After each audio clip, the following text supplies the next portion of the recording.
ఇందుకూరి రామకృష్ణరాజు అంటే ఎవ్వరికీ అంతగా తెలీదు. కానీ రచయిత రాజశ్రీ అని చెప్పగానే ఆయన మనోడే అని గుర్తుపట్టేస్తారు. ఆయన అద్భుతమైన మాటలు రాశారు. తన పాటలతో అలరించారు. ఎన్నో తమిళ, మలయాళ, హిందీ చిత్రాలు రాజశ్రీ అందించిన మాటలు, పాటలతో తెలుగుతనాన్ని సంతరించుకుని ప్రేక్షకుల్ని ఎంతగానో అలరించాయి. కేవలం రచనతో సరిపెట్టుకోకుండా కొన్ని చిత్రాలకు సంగీత దర్శకత్వం, మరికొన్ని సినిమాలకు దర్శకత్వం వహించి తన బహుముఖ ప్రజ్ఞను చాటుకున్నారు రాజశ్రీ. అనువాద చిత్ర రచన అంత తేలికైన విషయం కాదు. పరభాషా నటుల పెదవుల కదలికల ఆధారంగా భావం చెడకుండా మాటలు, పాటలు రాయడం అందరికీ సాధ్యమయ్యే పని కాదు. పరకాయ ప్రవేశం లాంటి అటువంటి విద్యలో ఆరితేరిన వ్యక్తి రాజశ్రీ. మనసుకు హత్తుకునే మాటలు, హృదయాన్ని తాకే గీతాలు రాసిన రాజశ్రీ అది అనువాద చిత్రం అనే మాటను మరిపించేవారు. అనువాద రచనలో మహాకవి శ్రీశ్రీది ఒక శకమైతే ఆయన తర్వాత ఆ చరిత్రను కొనసాగించింది మాత్రం రాజశ్రీనే. తెలుగులో అనువాద సినిమా అభివృద్ధికి విశేషంగా కృషి చేసిన శ్రీశ్రీ, ఆరుద్ర, రాజశ్రీ ముగ్గురు విశాఖ ప్రాంత వాసులే కావడం గమనార్హం. రాజశ్రీ అసలు పేరు ఇందుకూరి రామకృష్ణరాజు. 1934 ఆగస్టు 31న విజయనగరంలో పుట్టారు. స్కూల్ ఫైనల్ చదువుతున్నప్పుడే సాహిత్యం అంటే ఆసక్తి ఏర్పడి ఆ చిన్న వయసులోనే పద్యాలు రాయడం ప్రారంభించారు. మహారాజా కాలేజీలో స్కాలర్షిప్ లభించడంతో అక్కడే బిఎస్సి పూర్తి చేశారు. రైటింగ్తో పాటు టైప్ రైటింగ్ కూడా అలవర్చుకున్న రామకృష్ణరాజుకు శ్రీకాకుళం జిల్లా బోర్డు ఆఫీసులో టైపిస్టుగా ఉద్యోగం దొరికింది. తీరిక సమయాల్లో కథలు, గేయాలు రాజశ్రీ అనే కలం పేరుతో రాసేవారు. ఆ పేరుతో ఆయన ఎంత పాపులర్ అయ్యారంటే తదనంతర కాలంలో తన అసలు పేరు మరిచిపోయేంతగా. రాజశ్రీకి పేరు తెచ్చిన తొలి రచన అభ్యుదయం అనే ఖండకావ్యం. ఇందులో సగం పద్యాలు, మిగిలినవి గేయాలు. శ్రీశ్రీకి ఏకలవ్య శిష్యుడైన రాజశ్రీ రాసిన ఈ ఖండకావ్యం సాహితీ జగత్తులో పెను సంచలనం సృష్టించింది. ఆ తర్వాత తన దృష్టిని నాటకాల మీదకు మళ్లించారు రాజశ్రీ. ఆయన రాసిన తొలి నాటకం ఆంధ్రశ్రీ. దీనిని వైజాగ్లో ప్రదర్శించినప్పుడు ప్రేక్షకుల ప్రశంసలతో పాటు బివి ప్రసాద్ పరిచయం కూడా లభించింది. ప్రసాద్ రంగస్థల నటుడు కావడంతో ఆయన సలహా సూచనలతో వదిన, బావ వంటి నాటకాలు రాశారు రాజశ్రీ. ఈ నాటకాల్లో నటించడమే కాకుండా దర్శకత్వం వహించి వాటిని మరింత పాపులర్ చేశారు ప్రసాద్. వీరిద్దరి జంట ఆ రోజుల్లో ఎంతో పాపులర్. నాటక రంగంలో రాజశ్రీ ప్రతిభా పాటవాల విన్న నాటక రచయిత పినిశెట్టి శ్రీరామమూర్తి చిత్ర పరిశ్రమలోకి రమ్మని ఆహ్వానించారు. ఉద్యోగానికి గుడ్ బై చెప్పేసి మద్రాసులో అడుగుపెట్టారు రాజశ్రీ. ఏఎన్ఆర్, అంజలీదేవి జంటగా 1958లో వచ్చిన ఆడపెత్తనం చిత్రానికి పినిశెట్టి రచన చేస్తుంటే ఆయన దగ్గర సహాయకుడిగా చేరారు రాజశ్రీ. అలాగే అన్నతమ్ముడు, వీరభాస్కరుడు, శ్రీకృష్ణ మాయా చిత్రాలకు పనిచేశారు. 1960లో పినిశెట్టి దర్శకత్వం వహించిన నిత్య కళ్యాణం, పచ్చతోరణం చిత్రానికి రచనా సహకారం అందించారు. ఈ చిత్ర నిర్మాణ సమయంలోనే దర్శక నిర్మాత ఎల్వి ప్రసాద్ దృష్టిని ఆకర్షించారు. కథా చర్చల్లో, సెట్లోనూ రాజశ్రీ పనిచేయడం గమనించారు. పినిశెట్టి సలహా మీద రాజశ్రీని తన సంస్థలోకి తీసుకున్నారు ఎల్వి ప్రసాద్. ప్రసాద్ ప్రొడక్షన్స్లో చేరిన రాజశ్రీ నసురాల్, కిలోనా, తాయిల్లా పిళ్ళై చిత్రాలకు కథా చర్చల్లో పాల్గొన్నారు.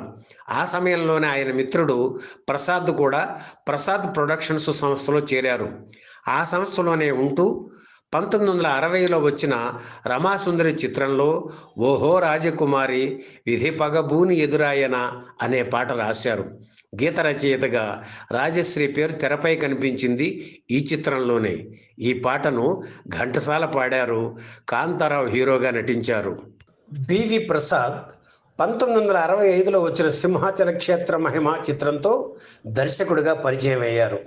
కాంతారావు హీరోగా నటించిన ఈ చిత్రంలో మాటలు పాటలు రాసే తొలి అవకాశాన్ని తన మిత్రుడు రాజశ్రీకి కల్పించారు ప్రసాద్.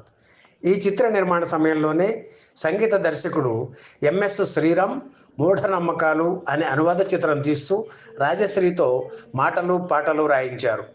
సింహాచల క్షేత్ర మహిమ చిత్రం కంటే ఈ సినిమానే ముందు విడుదలైంది. అప్పటి నుంచి అనువాద చిత్రాలకు ఎక్కువ రచన చేశారు రాజశ్రీ. ఆయన రాసిన కొన్ని కథలు తమిళంలో చిత్రాలుగా వచ్చాయి.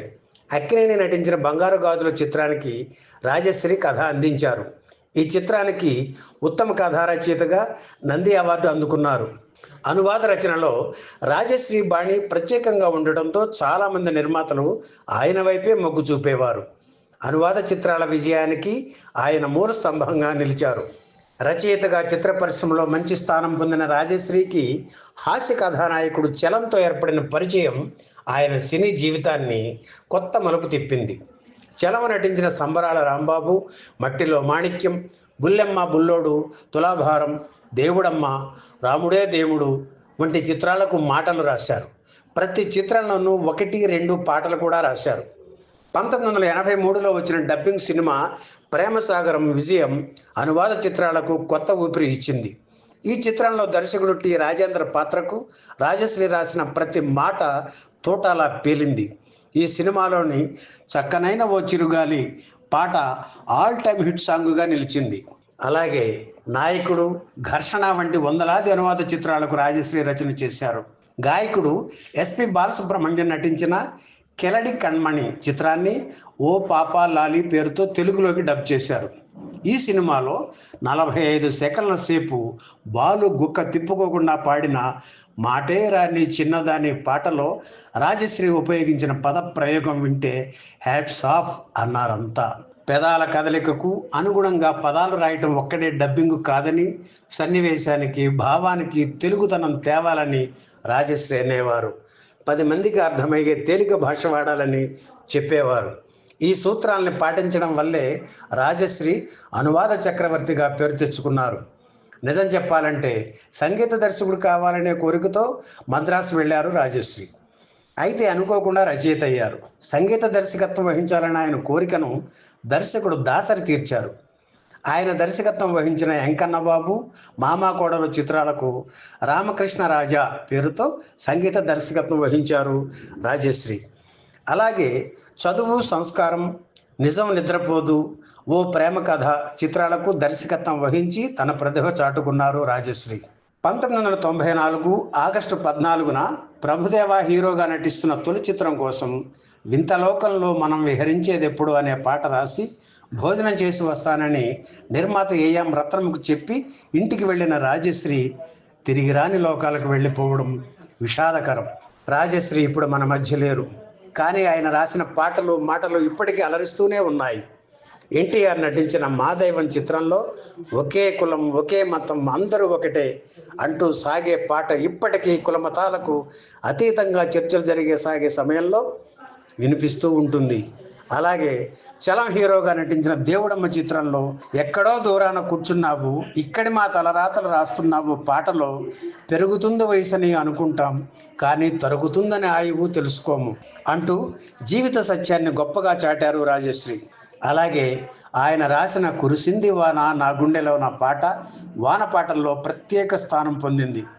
రాధకు నీవేర ప్రాణం, మళ్ళీ మళ్ళీ పాడాలి ఈ పాట, ఇది పాట కానే కాదు, ఏ రాగం నాకు రాదు వంటి ఎన్నో పాటలు రోజు ఎక్కడో చోట వినిపిస్తూ రాజశ్రీని గుర్తు చేస్తూనే ఉంటాయి. ఈ వీడియో మీకు నచ్చితే లైక్ చేయండి, షేర్ చేయండి, వెంటనే సబ్స్క్రైబ్ కూడా చేయండి.